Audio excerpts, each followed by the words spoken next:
Haay akkam jirtu hordoftoota koo nageenyi waaqayyoo bakka isin jirtanitti isiniif haa baay'atu jirtu nagaa keessanii nu nagaa keenya galanni waaqayyoof haa ta'u har'a keessummaa addaa tokko qabadhee dhufeen jira jechuudha. Keessummaan kunis mee nagaa isiniin jettee sana booda keessummaan kun eessaa akka dhuftee walumaan isinitti himna jechuudha. Taaddee nagaa waaqayyoo isiniif haa ta'u akkam jirtu jedhiitii hordoftoota koo nagaa gaafadhu. Sagalee xiqqoo akkam jirtu nagaa keessanii jedhini egaa hordoftoota kiyyaa nagaa isin gaafattee kaameeraadhaaf haaradha waan ta'eef yeroo deddeebinee wajjiniin viidiyoo hojjennu adeemsa keessa nagaa seeran isin gaafachuu dandeessi. Egaan hordoftoota kiyyaa nama argadheen jira baay'ee gammadeen jira nama na gargaaru mana keessa jechuudha. Nama na gargaaru argadheen jira. Amma fataa zanaa jedhee viidiyoo guyyaadhaan gadii isiniifan dhiisaa kunoo mucayyoo baay'ee bareedduu mucayyoo qaxalee kana argadheen jira jechuudha. Egaa erga mana kana dhuftee torbee tokko guutetti jechuudha. Torbee kana keessatti itti tolee yookiin haalli akkami kan jedhullee nan gaafadha jechuudha. Kanaaf egaa xiqqoo immoo ala keenyee waraabaa jirra. Lafti galgala mana keessatti sirriitti nutti mul'achuu dide. Yeroo baay'ee mana koo keessatti viidiyoo waraabuun baay'ee na rakkisa. Sababiin isaa maggaarajaatu jira. Maggaarajaa sana ganaa walitti qabdee dhiitee yoo ta'e malee maabiraataan waraabuun maabiraataanis humna hin qabu. Yoo guyyaa ta'e malee jechuudha. Kanaaf lafti galgala waan ta'eef viidiyoo haala teenyee waraabaa jirra isiniin jedha hordoftoota kiyya.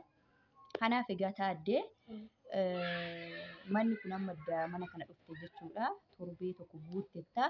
Akkamisitti tolee jaalattee mana kana moo akkamii haalli mana kanaa baay'ee jaalatteettamoo mee akkamii turtii torbee tokko kana keessatti akkamiis jedhamee hordoftoota kana biratti amalli kiyyallee akkamii hojiillee sitti ulfaata. Isuma dhugaa hordoftoota koo biratti rakkoo hin qabaatu waan ta'eef amalli koo baay'ee nama dhibamoo namatti tolamoo hojiin sitti ulfaatamoo waan jedhu sagalee kee ol fuudhitiiti nuuf himis jedha hordoftoota keenyatti. Egaa wanti keessa baay'ee dasimaadha. Hojiin isaa mana waan ulfaatu miti. Amalli keenya baay'ee kan dasimaadha.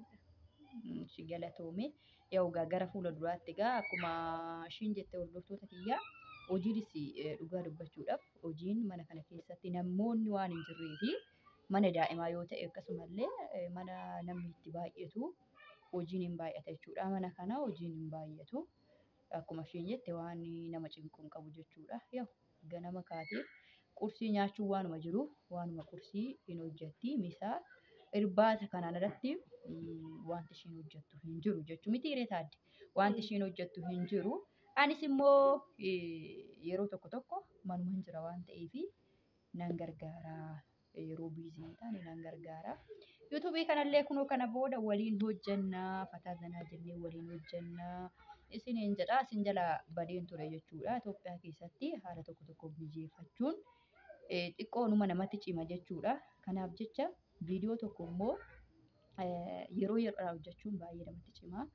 Amma haala mijeeffateetti gaafa immoo haala mijeeffattee haala mana keetii haala hojii mijeeffatteetti viidiyoo guyyaadhaan hojjechuun in ulfaatu isiniin jedha hordoftoota kiyya. Akkasumallee egaa viidiyoo hojjetan keessatti inni viidiyoo hojjetus yoo tattaafatee hojjete bareeda. Garuu immoo namoonni daawwattootas immoo viidiyoo Itoophiyaa keessa teessee waayifaa 10,000 guuttee viidiyoo yeroo gadhiistu viyuu 3 yookiin 4-5 ilaalama yoo ta'e haamilee namaaf hin kennu. Xiqqoo kunis duubatti na deebisee jira jechuudha. Osoo biyya Arabaatii hin dhufin duratti yuutuubii kiyyaa xiqqoo na jalaa qorree ture jechuudha. Biyyaansi ji'a 3 wayitoon ittiin hojjetin ture na jalaa qorree asis dhufee biizii ta'ee haaluma tokkoon sirreeffadha jedhee naan biizii ta'ee viidiyoo hojjechuu yoo addaan kutu yuutuubiin kiyya walumaa galattuyyuu na jalaa qorree amma immoo yuutuubii kiyya nan ho'isa jedheen abdii qaba. Isinis immoo hordoftoota kiyya na hordofaa wantoota babbareedan qabadhee isinii dhufa jechuudha. Kana booda haala hojiillee jechuudha Itoophiyaa keessatti amma biyya Arabaatii gallee maal akka gochuu qabnu yeroo biyya Arabaatii gallee yoo karoora biyya keessa Itoophiyaa keessa jiraachuudhaan murteessinee dhumne yeroo gabaabaa keessatti maal akka gochuu qabnullee wantoota barnootaaf ta'an hedduu viidiyoo isiniif waraabaa gadi dhiisa jechuudha. Isin immoo egaa viidiyoo kiyya ilaalaa iddoo yaadni jirutti illee yaadanaaf qoodaadha jajjabeessaan isiniin jedha hordoftoota kiyya. Amma galanni Waaqayyoof haa ta'u hojiillee eegalee haala mana kootii hundumaa sisirreesse homtuuyyuu nan dhibu akka duraatti jechuudha. Dura garuu ganama yoo kaate hojiitti jetta mana jettaa waan ta'e jettaa haala hojii tokko sirreessuuf baataa ituma akkas jettuu aduun dhiiti jechuudha. Galgala immoo halkan mana kiyya keessatti xiqqoo viidiyoo waraabuun humna maabiraataa jedhee manni xiqqoo maggaarajaa jedhee humna maabiraataa jedhee irra rakkisa jechuudha. Guyyaadhuma maggaarajaa sana bakka lamatti adda adda qabdee dhiitee yoo ta'e malee sirriitti mul'atu jechuudha. Qulqullina hin qabu. Ammas immoo viidiyoo kana lafa galgalaa waraabaa jirra. Baay'ee tokko dukkanaa fakkaata.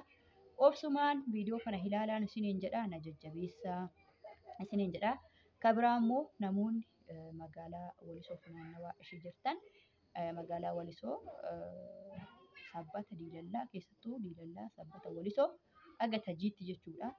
Namoonni meeshaalee ajajachuu barbaadan meeshaa mana keessaa guutuu namoonni keessattuu firiijii bitachuu barbaadan maashina uffataa wantoota baay'ee bitachuu barbaadan maggaarajaa orijinaala bakka walumaa galatti meeshaa mana keessaa namoonni barbaadan lakkoofsa waasaappii koo maxxanseen ture tiiktookii koo jalattis maxxansee yuutuubii koo jalattis maxxanseen ture na dubbisaatii meeshaa barbaadan isinii akka ajaja keessanitti isinii bitee bakka isin jirtanitti yoo maatii keessan sapiraayisii gochuu barbaadan bakka isin jettanitti meeshaa isin jettan isinii kan geessaa.